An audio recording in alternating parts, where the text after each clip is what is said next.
Hi guys, आज की हमारी वीडियो का टॉपिक है लाइट डिफ्लेक्शन एंड रिफ्रैक्शन। इसमें हम सब टॉपिक्स करेंगे। रिफ्लेक्शन ऑफ लाइट क्या होती है, laws of reflection and types of reflection.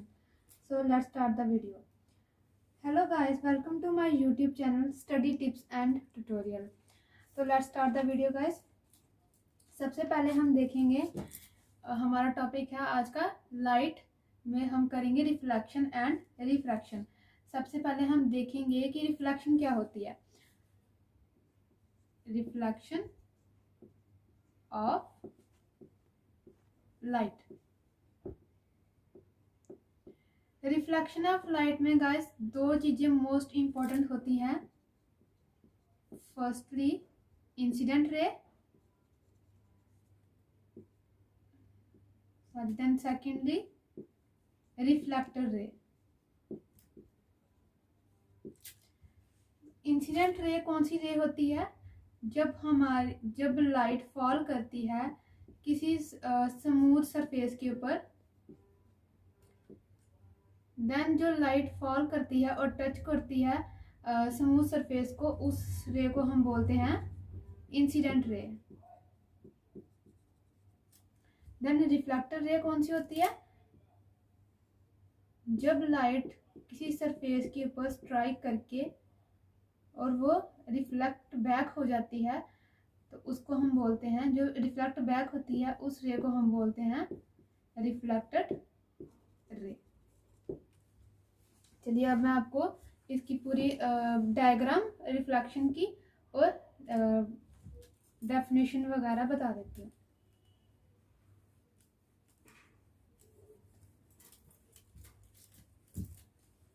तो सबसे पहले हम इसकी डायग्राम बना लेते हैं।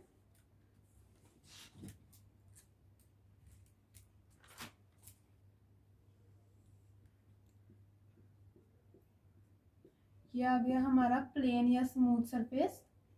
देन ये रे ऑफ लाइट आ रही है, इस पॉइंट पे स्ट्राइक करेगी और ये रिफ्लेक्ट बैक हो जाएगी।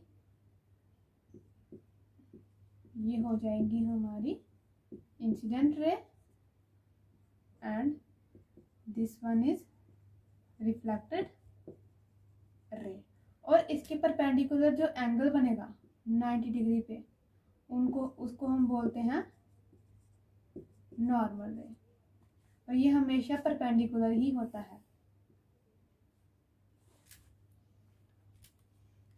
और इस पॉइंट को हम यहाँ पे, ये दोनों रेस जो मीट करेंगे उस पॉइंट को हम कोई नाम दे देंगे, जैसे हमने नाम दे दिया इसको पी।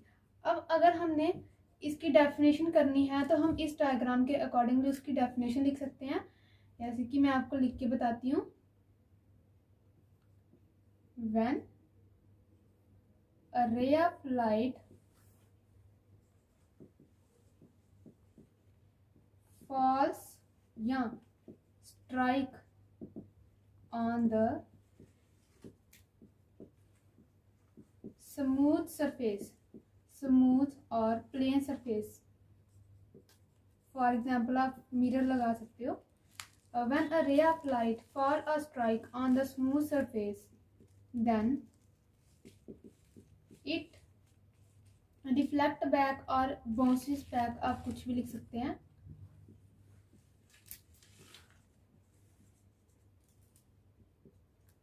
Then और इस पूरे प्रोसेस को हम क्या बोलते हैं, रिफ्लेक्शन ऑफ लाइट।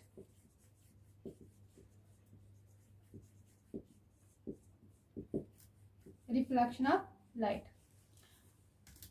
अगर उसके बाद हम ये लिख सकते हैं, देन इन दोनों के बीच में जो एंगल बनता है वो हमेशा 90 डिग्री का होता है, और उस रे को हम क्या बोलते हैं, नॉर्मल रे। और इन दोनों के बीच में जो एंगल होता है ना, इंसिडेंट रे और वो रिफ्लेक्टर रे, ये दोनों हमेशा ही एक दूसरे के इक्वल होते हैं और ये 90 डिग्री पे होते हैं।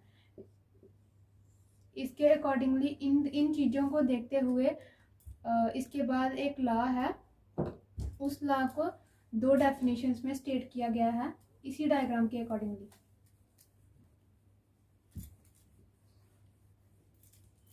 डायग्राम हम यही रहने देते हैं।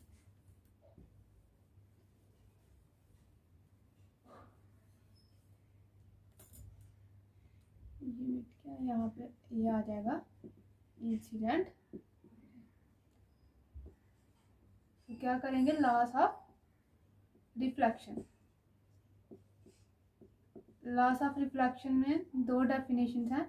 फर्स्ट डेफिनेशन होगी हमारी, फर्स्ट डेफिनेशन है कि जो इंसिडेंट रे है और रिफ्लेक्टेड रे एंड नॉर्मल रे, ये सारी जितनी भी रे हैं ये लाई करती हैं एक ही पॉइंट पे और स्मूथ सरफेस पे। ओके, तो ये हमारा हो गया फर्स्ट लॉ। इसको लिखेंगे, कैसे लिखेंगे, the incident ray, the reflected ray and the normal ray all lie on the same plane। ये हो गया हमारा first law. Then second law है, ये मैंने आपको पहले भी बताया रिफ्लेक्शन ऑफ लाइट में। सेकंड लॉ में ये बताया गया है कि जो एंगल ऑफ इंसिडेंट होता है वो हमेशा इक्वल होता है एंगल ऑफ रिफ्लेक्शन के, क्योंकि ये दोनों एक दूसरे के परपेंडिकुलर होते हैं। क्या आएगा लिखने में, the angle of incident always equal to angle of reflection. तो इसको हम इस तरीके से भी लिख सकते हैं, angle of reflection is equals to angle of incident is equals to 90 degree. तो ये हमारा लॉज ऑफ रिफ्लेक्शन है। ये बहुत बार एग्जाम में भी पूछा जाता है। अगर लॉज ऑफ रिफ्लेक्शन की डेफिनेशन पूछी जाए या सिंपल बताया जाए कि describe about reflection of light, तो हम उसमें लॉज ऑफ रिफ्लेक्शन भी लिख सकते हैं। और डायग्राम मोस्ट इम्पॉर्टेंट है। डायग्राम को हम मतलब कि पूरा इलेबरेट करके बनाएं और उसी के अकॉर्डिंगली लिखें, तो एग्जामिनर के इम्प्रेशन अच्छा पड़ेगा। अब हम इसमें एक और टॉपिक करेंगे, वो टॉपिक है टाइप्स ऑफ रिफ्लेक्शन, कि रिफ्लेक्शन कितने तरीके की होती है। तो रिफ्लेक्शन ऑफ लाइट के टॉपिक में अगर आ जाए तो हम टाइप्स भी लिख सकते हैं उसकी।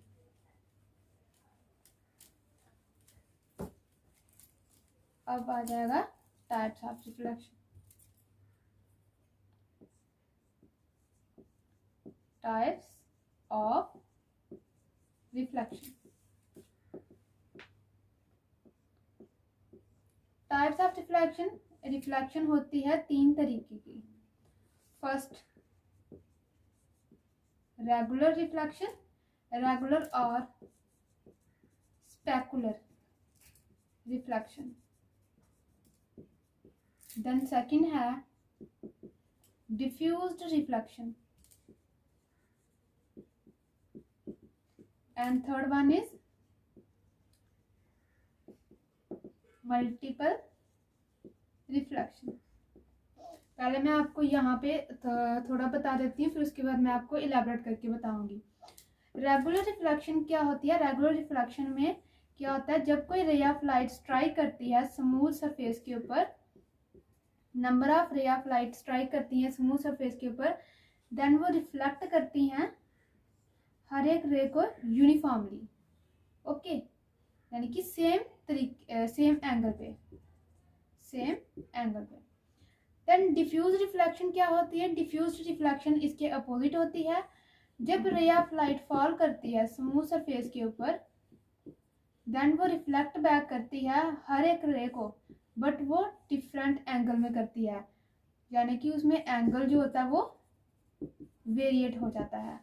और मल्टीपल रिफ्लेक्शन में क्या होता है, मल्टीपल रिफ्लेक्शन थोड़ी सी डिफर होती है। यहाँ पे एक सरफेस होती है और मल्टीपल रिफ्लेक्शन में हमारे पास 2 सरफेसेस होती हैं। तो इसमें क्या होता है, जब एक ऑब्जेक्ट से लाइट फॉल करती है सेकंड ऑब्जेक्ट पे, तो वो उसको रिफ्लेक्ट करता है मल्टीपल रेस में। ठीक है, तो यहाँ पे क्या होता है, मल्टीपल रिफ्लेक्शन में इसका एंगल वेरी करता है accordingly intensity of light, light की इंटेंसिटी के अकॉर्डिंगली ये क्या करता है, वेरिएट करता है। अब मैं एक एक करके आपको इनकी डेफिनेशन बता के समझा दूंगी।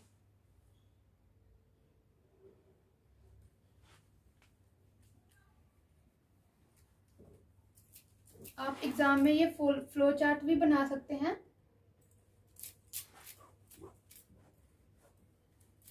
अगर आप फ्लो चार्ट बना के अच्छे से समझाएंगे तो एग्जामिनर को भी अच्छा लगेगा, देखने में इम्प्रेशन अच्छा पड़ेगा। तो उसके बाद हम एक एक डेफिनेशन करके उसको एलाबोरेट कर सकते हैं।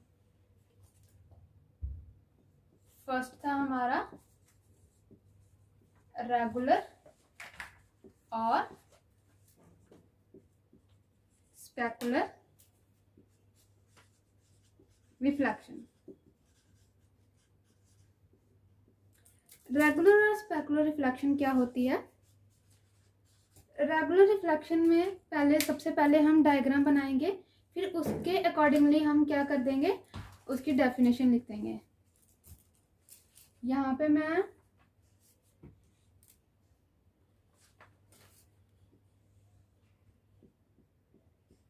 डायग्राम बना देती हूँ। नंबर ऑफ रेस और सिंगल रे, number of incident ray fall करेंगी प्लेन सरफेस के ऊपर, देन वो रिफ्लेक्ट करेगी हर एक रे को यूनिफॉर्मली। और ये सरफेस जो होती है ये हमेशा स्मूथ सरफेस होती है, ठीक है। यहाँ पे अगर हम डायग्राम के अकॉर्डिंगली डेफिनेशन लिखेंगे तो किस तरीके से लिखेंगे? When a ray of incident light, जहां हम लिख सकते हैं when a number of rays, number of incident rays falls or strike on the plane or smooth surface, then it reflect back all the rays uniformly।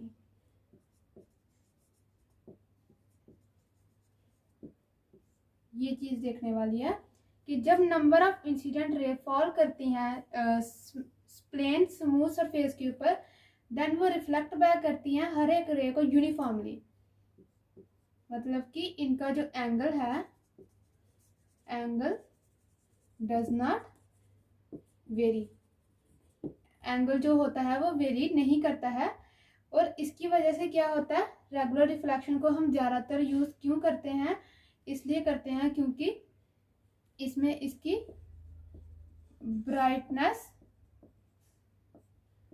And smoothing बहुत अच्छी होती है material की। क्योंकि अगर लाइट जो होगी वो यूनिफॉर्मली रिफ्लेक्ट होगी तो ऑब्वियस सी बात है कि जो ऑब्जेक्ट की ब्राइटनेस होगी या स्मूथनेस होगी वो बहुत ही क्लियर दिखेगी। तो इस वजह से हम रेगुलर रिफ्लेक्शन का ज़्यादातर यूज करते हैं। ओके, देन अब हम करेंगे डिफ्यूज्ड रिफ्लेक्शन। डिफ्यूज्ड रिफ्लेक्शन इसके अपोजिट है।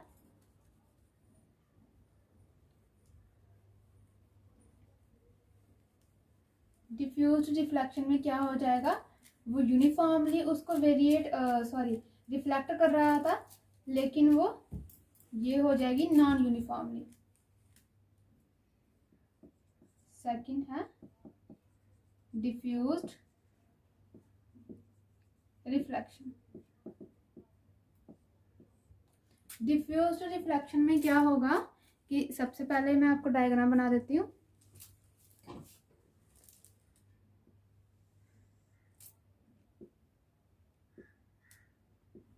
नंबर ऑफ रेज फॉल कर रही हैं सरफेस के ऊपर, बट ये वेरिएट करेंगी हर एक रेज को नॉन यूनिफॉर्मली। और ये सरफेस जो होगा, मोस्ट इंपॉर्टेंट थिंग, ये सरफेस जो होगी इसमें स्क्रैचेस होंगे और रफ सरफेस होगी। रेगुलर रिफ्लेक्शन में क्या था, सरफेस हमारी स्मूथ, और डिफ्यूज रिफ्लेक्शन में क्या है, रफ सरफेस होगी, उसमें स्क्रैचेस वगैरह होंगे, डेंट वगैरह होंगे। इस वजह से वो सरफेस जो होगी वो रफ होगी और वो नॉन यूनिफॉर्मली उसको रिफ्लेक्ट करेगी। अब हम इसकी डेफिनेशन लिखेंगे इसके accordingly. When number of incident raise fall on the rough surface, वहां पे प्लेन सरफेस था, यहाँ पे रफ सरफेस आ जाएगा, rough surface, then it reflect back all the rays non uniformly। ये चीजें ध्यान में रखने वाली हैं कि सबसे पहले इसमें दो चीजें ध्यान में रखने वाली हैं कि यहाँ पे सरफेस कौन सी होगी, रफ सरफेस होगी, एंड वो रिफ्लेक्ट करेगी रेस को नॉन यूनिफॉर्मली, मतलब कि इसमें angle will variate according to intensity. एक मिनट, यहाँ पे मैं इसको थोड़ा सा कर लेती हूँ, according to intensity of light. Angle यहाँ पे वेरी करेगा according to intensity of light. जैसे कि इंटेंसिटी ऑफ लाइट होगी उसके अकॉर्डिंगली ये एंगल वेरिएट करेगा। थोड़ा सा मैं इधर बता देती हूँ आपको, एक साइड पे यहाँ पे क्या होगा कि जो इससे क्या होगा, अगर एंगल वेरिएट करेगा और वो हर एक रे को नॉन यूनिफॉर्मली रिफ्लेक्ट करेगी, तो इससे क्या होगा, ऑब्जेक्ट में ब्राइटनेस या स्मूथनेस नहीं आएगी। ठीक है, ब्राइटनेस या स्मूथनेस नहीं आएगी, तो इस वजह से हम डिफ्यूज रिफ्लेक्शन का बहुत ही कम इस्तेमाल करते हैं।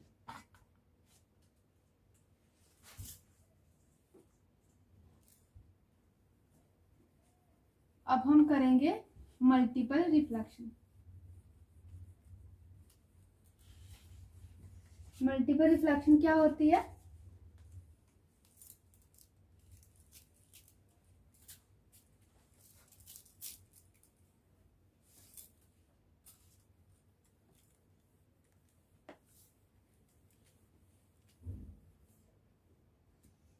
Third one is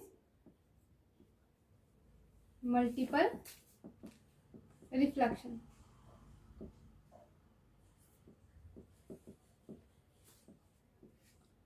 multiple reflection, यहाँ पे पहले मैं आपको साइड पे डायग्राम बना देती हूँ। मल्टीपल रिफ्लेक्शन में हमारे पास दो सरफेसेस होंगे, ओके।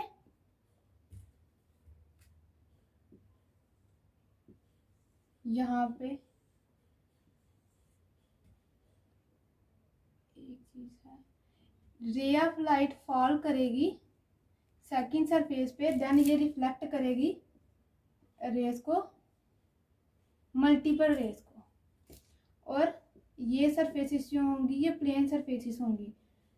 यहाँ पे इसके अकॉर्डिंगली अगर हम डेफिनेशन लिखेंगे तो क्या लिखेंगे, व्हेन अ रे of light fall on the other surface, then it reflect multiple rays, ये रिफ्लेक्ट करेगा multiple rays. Ray of light हम यहाँ पे लिख सकते हैं सिंगल रे ऑफ लाइट। ठीक है, यहाँ पे रे ऑफ लाइट जो होगी वो सिंगल होगी, बट वो रिफ्लेक्ट करेगी मल्टीपल रेस को। और यहाँ पे किस पे डिपेंड करेगी ये, कि दोनों सरफेसेस के बीच का एंगल बिटवीन टू सरफेसेस, दोनों सरफेसेस और दोनों मिरर कुछ भी लगा लो, उन दोनों के बीच के एंगल पे ये डिपेंड करेगी। और किस तरीके से होगी, अगर हम एंगल को डिक्रीज करेंगे सो क्या होगा, इंटेंसिटी ऑफ लाइट इंक्रीज करेगी और नंबर ऑफ रेज इंक्रीज होंगी, ज़्यादा होंगी। जैसे जैसे एंगल को डिक्रीज, इन दोनों के मिरर के बीच का एंगल डिक्रीज करते जाएंगे तो इंटेंसिटी ऑफ लाइट कम होती जाएगी और नंबर ऑफ रेज बढ़ेंगी। ये इसके अपोजिट हो जाएगा, एंगल कम, जितना कम करते जाएंगे उतनी ही नंबर ऑफ रेज इंक्रीज करती जाएंगी। देन एक ऐसा पॉइंट आएगा, सम पॉइंट पे एंगल बिकम जीरो। एंगल जब जीरो हो जाएगा तो रेस जो होंगी वो इन्फिनाइट हो जाएंगी, यानी कि उनका कोई अंत नहीं होगा। जब एंगल, ये मोस्ट इंपॉर्टेंट चीज ध्यान में रखने वाली है, जब इन दोनों के बीच का एंगल डिक्रीज करेंगे तो नंबर ऑफ रेस इंक्रीज कर जाएंगी। जब एंगल जीरो हो जाएगा तब रेस जो होंगी हमारी रिफ्रैक्टर रेस वो इन्फिनाइट हो जाएंगी। सो ये चीजें गाइस ध्यान में रखने वाली हैं। आज के लिए सिर्फ इतना ही। आज हमने किया कि रिफ्लेक्शन ऑफ लाइट क्या होती है, रिफ्लेक्शन ऑफ लाइट क्या होती है, लॉस ऑफ रिफ्लेक्शन क्या होते हैं और टाइप्स ऑफ रिफ्लेक्शन। अगर एग्जाम में हमें ये सारी चीज़ें पूछी जाएं तो हम इन चीज़ों के बारे में और टाइप्स ऑफ रिफ्लेक्शन, मतलब कि अगर मार्किंग के हिसाब से देखा जाए तो हम ये सारी चीज़ें उसमें लिख सकते हैं। और मोस्ट इम्पॉर्टेंट थिंग्स है कि हमें डायग्राम अच्छे से इलेबोरेट करके बनानी है ताकि एग्जामिनर पे इम्प्रेशन अच्छा पड़ सके और हम उसी के अकॉर्डिंगली सिंपल तरीके से ये डेफिनेशन लिख सकें। ओके गाइस, तो वीडियो अच्छी लगी हो तो कमेंट करके बताना और सब्सक्राइब जरूर करना ताकि नेक्स्ट वीडियो आप तक पहुंच सके।